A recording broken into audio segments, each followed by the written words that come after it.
This is Pat Soundbites Unplugged, the podcast where all the artists go to tell it as it is. Careers, music, tours, and more. And here's your host, the man that refuses to eat squid, Pat Calamari. Hey, Pat Calamari here, the host of Pat Soundbites Unplugged. Today is Friday. Happy TGIF, wherever you are. On January 17th, 2020, I want to say again, yes, I am super excited over this podcast that in over 1 month time, it easily doubled the number of downloads in 1 month. It is killing it. So thank you everyone who's been downloading, listening, sharing, and telling your friends. I am ecstatic when I look at those analytics that folks are downloading in France and Germany, Australia, Canada, the UK, Northern Ireland, and of course the United States, all over the place. That is pretty insane to know. So yes, thank you. I'm not even going to talk about yesterday's podcast with that group out in Cleveland. I'm going to do the Pat Show Hall of Fame. Because it means probably more to the artist, because I play their stuff and support them, than those folks in Cleveland. But that's for another day. You know, I love doing what I do, keeping new music alive on the radio airwaves, and today is no exception. I got great publicists out there that think of me all the time, and great record labels that say, I know one guy in New York that plays new music, and they hook me up with these bands, and I found this band today. Well, I shouldn't say I found the band today. I spoke with vocalist, founding member Joe Flynt of Asphalt Valentine. Yeah, Asphalt Valentine. Pretty cool name. We talk about that during the interview. Talk about the creation of the band. I got to tell you, if you're a fan of Buck Cherry, if you're a fan of Hinder, and you put it all together, and I'm telling you, you get today's motley crew with this band. I sincerely mean that. They have it all wrapped up. The logo, their style, their videos, their sound. They're based out of Atlanta, Georgia. They got a new album soon to be officially released on February 28th on High Vol Music. Goes out worldwide. It's called Twisted Road. Now, these guys have been around for a while. Some breakup here and there. They actually started back in, I want to say, 2008 or so. And they had another band name even before that.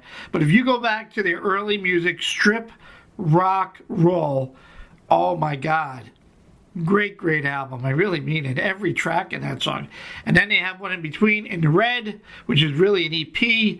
And now they have really got together, had a couple of personnel changes, and they got some great chemistry with this album called Twisted Road. It is a killer. And there's a special pre-order bundles that start, of course, on Valentine's. And you can go to the label store at HVM as in Mary merch.store. Check it out. Buy the album at all your distribution outlets. Buy it. Do not just steal it. Buy it. These people work hard for our entertainment. They should get paid properly. I'm kind of against all that streaming free bullshit. So buy it. Support them. I played the title track last Sunday. They got another single out called The Only, which is insane. It's a great video. I don't want to take away from the video and tell you all about it. I want you to go dig for it and check it out. Again, the band is Asphalt Valentine. The vocalist that I got a chance to talk to is Joe Flynt. Go check them out. Enjoy your weekend. More to come. I got a great interview coming up next week with founding member, crazy guitar player of Cheap Trick, Rick Nielsen. How cool is that? So sit back, but for now, enjoy Asphalt Valentine and Joe Flynt. Have a great weekend. Be safe out there, folks. As I always say, live, love, and laugh a lot, because life is way too short. Don't forget WBXO on Sunday. See ya. This is Joe Flynt from Asphalt Valentine. You're listening to Pat's Soundbite Unplugged. WBXO Classic Rock Redefined in conjunction with Pat's Soundbites Unplugged podcast.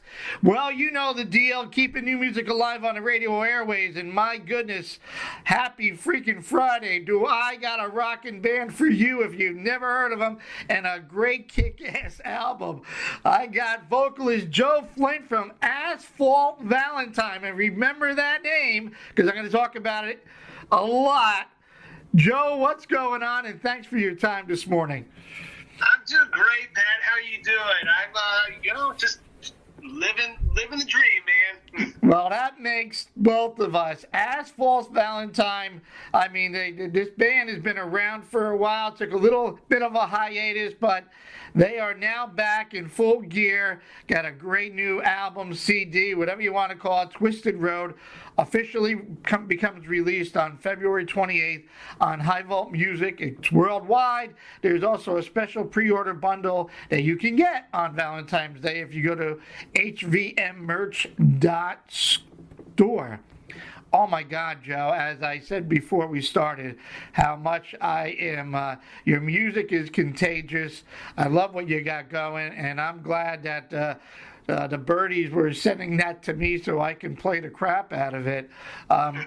For the listeners, Joe, where can I even get you started here? So let me just bring you to the early beginning. What got you into the music business, Joe, and what was the moment that you realized you said, hey, I want to be a musician, I want to be a vocalist, I need to get in a band? What was that moment for you? Well, I can't really put out any defining moment. I've just always been a big fan of music. I got my first guitar, when I was 12. My mom, she is a fantastic musician. She's a great piano player. She can sing very well. So obviously there's a little bit of that already in the family, so I'm kind of lucky that way. Never took to the piano, even though we tried, but, so I've always been a big fan. My dad was always into, the good classic rock, so I grew up listening to the Beatles and the Stones and all that stuff. And, it just, sometime in my 20s, just like, I don't know, I kept sitting down with my guitar and writing riffs and, coming up with lyrics and stuff. And I was like, well, let me see if I can get together with some guys and put something together. So, obviously Asphalt is not my first band, but, there were several that got me to there. But again, it's really as a matter of being a fan of music, and that's really, where your heart is and where you start. Yeah, absolutely. And like you said, it's in your bloodstream already with your mom. And once you love it and you get a taste of it and you say, man, I got to go for this. This is me. You got the guitar, you're already writing. And then it just, as you know, you've had some personnel changes in the bands here and there, finding that right chemistry. And you certainly, I will talk about the bandmates in a minute here. Whatever you stepped in, however you're blessed, it's working. And I will tell you to stay on that road and try to keep everybody happy or whatever it takes.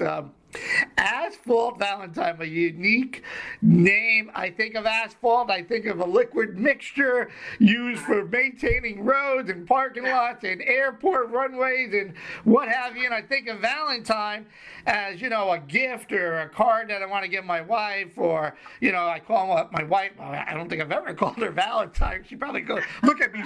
She probably look at me crazy, like, what does he want? But maybe Valentine, maybe a reference to sweetheart, and you put it together, Asphalt Valentine. So I guess to me, I'm thinking a solid blend of music and love. And am I right? Am I wrong? What's the idea, Joe?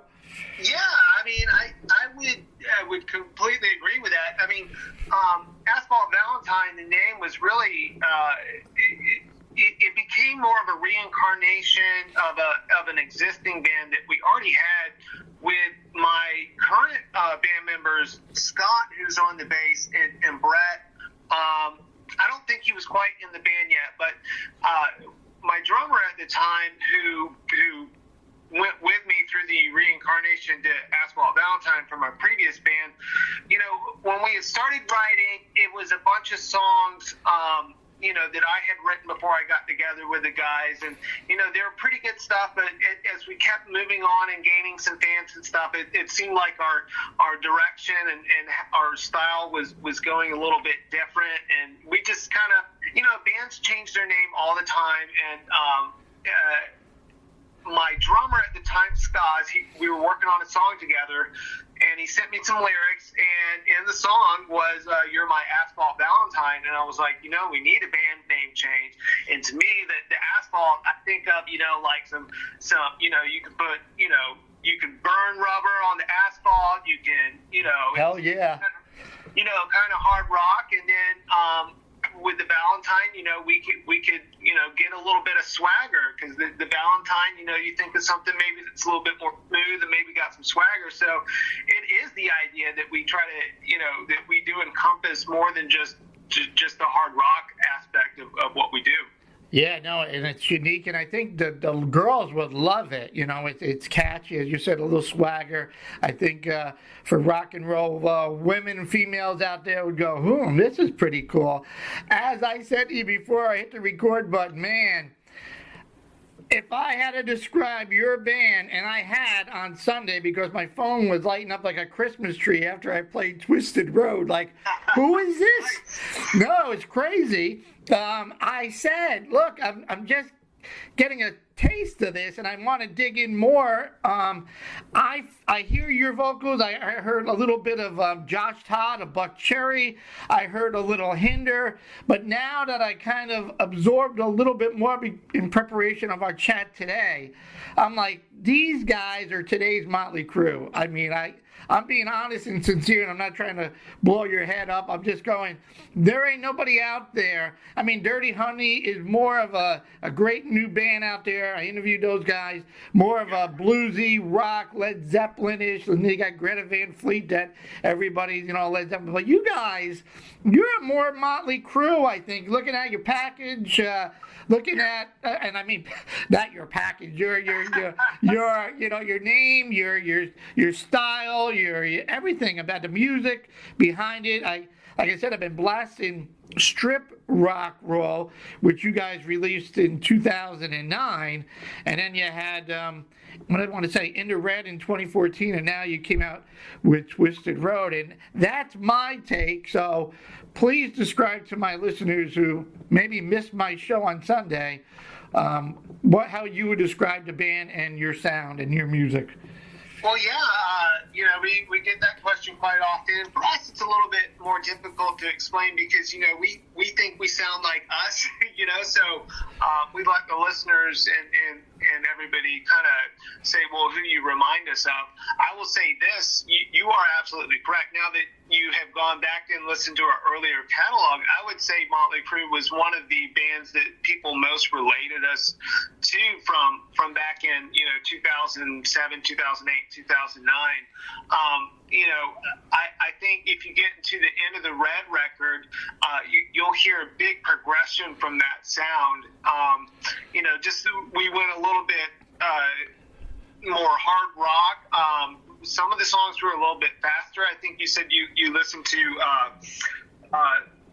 Living Dreams, which we had the video out. That's just kind of, you know, just as fast as we can kind of play kind of a song. And, you know, and then we got, you know, Twisted Road that's coming out, which is really a very dynamic record. I mean, you heard Twisted Road, and that is probably the most mainstream rock song that we have. I mean, we're going to do ballads. We're going to do, you know, some songs that may be a little bit more metal. We're going to do some songs that are a little bit more pop too. So, you know, you're going to have a lot of surprises in there. But you know, our influences, you know, like you said, vocal wise, I mean, Josh Todd's a great front man. I think he's a good singer, and you know, Buck Cherry's definitely an influence of ours. Crue, you know, AC/DC, Guns N' Roses, but you know, we also like Madonna. We like Pink. We've covered a Pink song. You know, so, yay, whatever works, right? Yeah, whatever works. I mean, there's some songs that we play slide guitar on, you know, so we love Stones, we love all the old stuff. I love newer metal and European power metal. So we really have everybody in the band brings a little bit something different to the table. So, when we bring in an idea and we all start writing together and putting our flavor on it, it just totally transforms a song. That's why a lot of people I don't really know where to put you guys as far as sound wise. So which you like? Yeah, no, you know what? And I like that because I'm not, I see more and more bands. Everybody goes, well, what is that? Is it heavy metal? Is it rock? It doesn't matter. I said, it doesn't have to be, labeled as a specific category. You guys can fit into all of it. And you know what? It really relates to your name. Asphalt, a mixture of, gravel and liquid. And so you're all, it's a mixture. It's a little of everything. So it really works well for you guys, which I think is great, man. That is awesome. Yeah, that was my interpretation. Like, Buck Cherry and Hinder, but I can't get off of the Motley Crue thing for whatever works. But you guys, you keep doing what you do. So you guys started in 2009, and I did see a couple name changes here and there, and it looks like the core is like you and Brett and Scott. So tell me about your bandmates, very talented musicians. We'll get into the songwriting process next. So tell me about these guys and how you guys all met and how this chemistry is really working for you. Well, number one for us is chemistry. As far as we've never considered ourselves the best musicians out there. While everybody's talented in their own right, there's always somebody better. For us, it was just about getting, people who really understood what the goal was and what we were trying to do. And then at the end of the day, that we all got along and really enjoyed getting together, every week during practice, or can we get in the band and go on tour and all get along and everything. And time and time again, it is just the best time we have together getting, when we're out on tour in the band in those close proximities. We love it. So, for us, that's really what has kept us together. Of course, as you've noticed, we have had some lineup changes. People get different jobs, they move away, and so that's really kind of we've never fired anybody. So it's people who've left, they've gone on to do other things, and we fill the spot. But we've never given up. And we just keep going. I mean, currently our drummer now, he's been in the band about 3 years. He was a great addition. His humor, his antics, he just fits right in, and it's a really good thing. Well, it's all, like you said, it's all, the chemistry's got to be there. It's a family. Can we be on a tour bus together and live without killing each other for 3 months? Do we have, ego issues? Is one guy going to get drunk every night and drive everybody else crazy? So, yeah, you got to figure it all out. And I'm sure it'll work well for you. Just go over the names of the guys in the band so everybody knows and what instrument they play. Yep, we have Scott Clark, who's on bass. He's one of the original guys. Brett Garamella, and he is our rhythm guitarist and the next oldest member of the band. He came over right when we changed to Asphalt Valentine. And then we have Brian Jung on the drums, and he's been here for a few years. And we have Evan McKee on lead guitar player, who was with us in 2010 after we made the Strip Rock Roll record, but before we did the End of the Red record. He had gotten in a car wreck even before he joined the band and had some back issues and had some surgery. So, the touring kind of weighed in on him, but and he's out in San Francisco, but so we do all the writing remotely with him, but and then of course myself, Joe, on vocals. So that's the band. Nice. And tell me about the songwriting process, Joe. Where do you draw your inspiration from? And I guess I always ask, what's your favorite part of the process? And everybody goes, when it's over with. We didn't kill each other in the studio. But how did that work for you? And are you the main lyricist and songwriter, or it's feedback from everybody else? How does that all work for this band?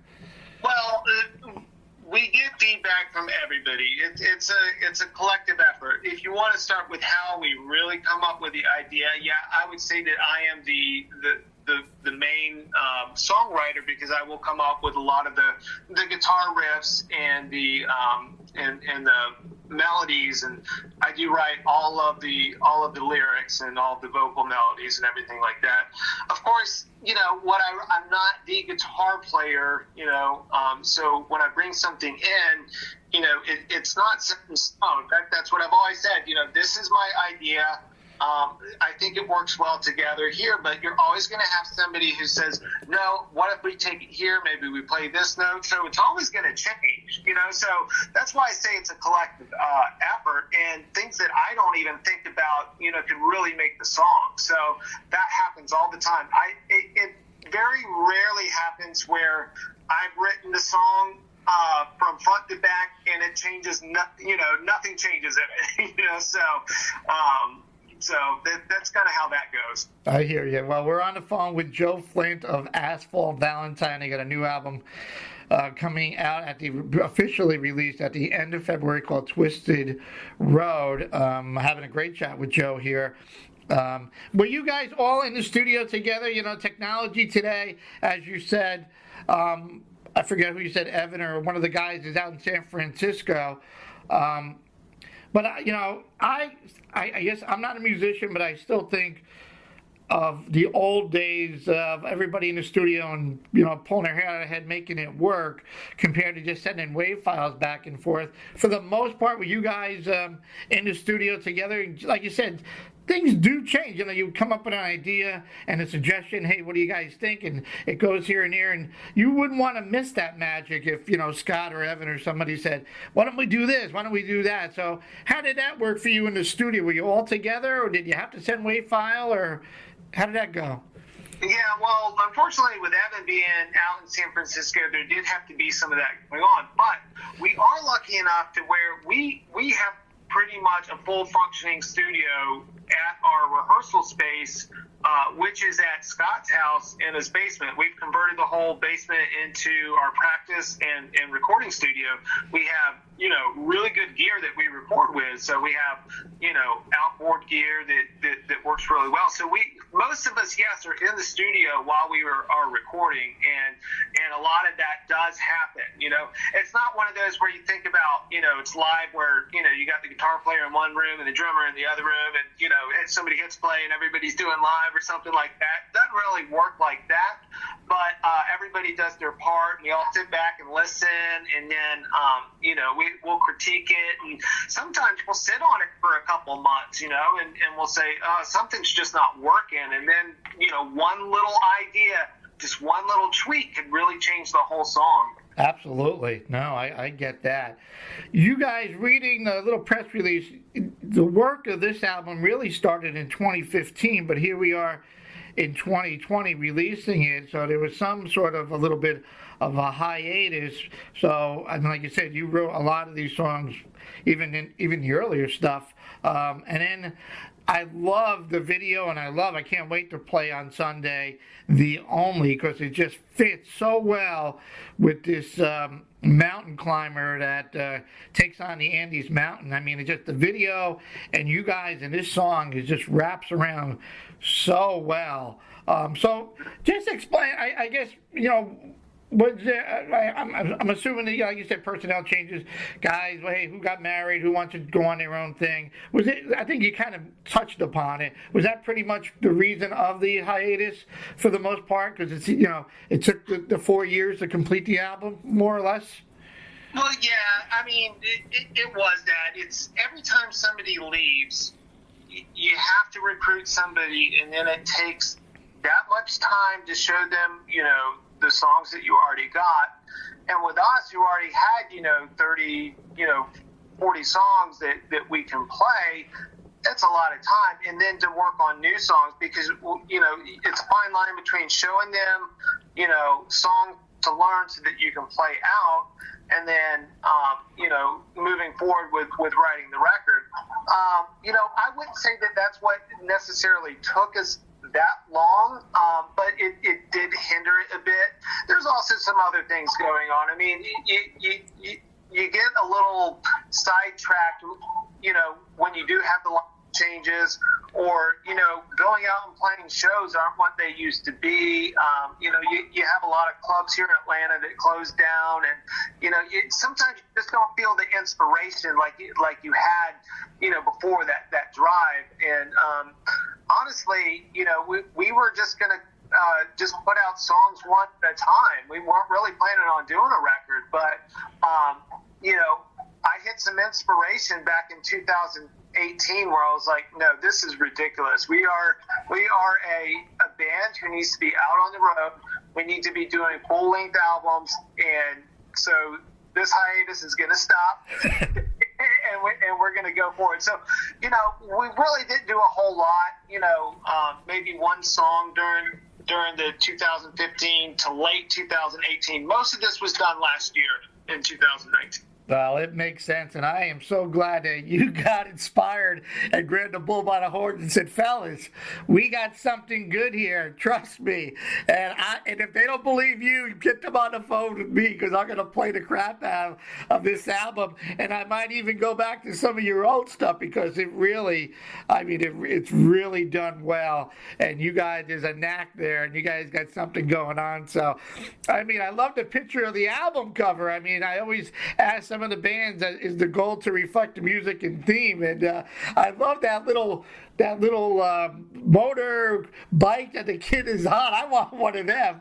But that's a great album cover. Like I said, you got the whole thing going on, and we live in such a visual world today, and you get it. You're putting out the videos, because who knows, the bigger challenge is there's not a million Pats out there that are playing new music. So I believe if you don't got a video, you're also behind the eight ball. And I get it that, there's money involved, and there's time and money, and it always comes down to the almighty dollar, and is the label going to support you and stuff like that. So I'm glad that it's working out for you. I would encourage all my listeners to check out check out Living Dream, check out all your videos. It's done very, very well, and I'm excited as you hear my voice. I'm like a kid at a Christmas going, holy shit, where was this band? I'm like, man. So before I get into my biggest wish there, Joe, of tour dates in at least the New York area, I always ask vocalists, and I've been blessed to meet the wonderful Paul Rogers and the wonderful Glenn Hughes and the wonderful Mark Slaughter, and your voice is your main instrument. What measures do you take to prevent from getting any vocal cord damages? I definitely do vocal exercises, throughout the week, and mostly it's just a lot of scales and breathing and stuff. And before we go out on the road, I will increase the level of exercise that I do, because you're right. When I first went out, I was so green. By the third night, my voice was thrown. I'd open it up and nothing would come out. There's nothing more embarrassing than that. Oh, man. So once you kind of learn, as a new singer, to get over that, things that you need to do, then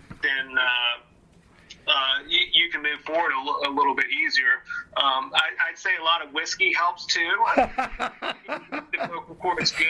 So if you're having an off night, just drink until you sound good. No, I hear you, and I'll share with you probably the top two things that those great vocalists said was sleep Glenn Hughes, man, 8 hours of sleep. I'm on the tour bus. I put, a mask on. I put earplugs in, and I don't want to know nothing.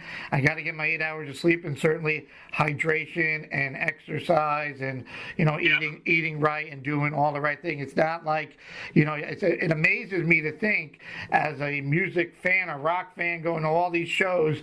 Back in the day, these guys doing, 200, 300 shows and night after night after night after night. And today, it's a bigger step back.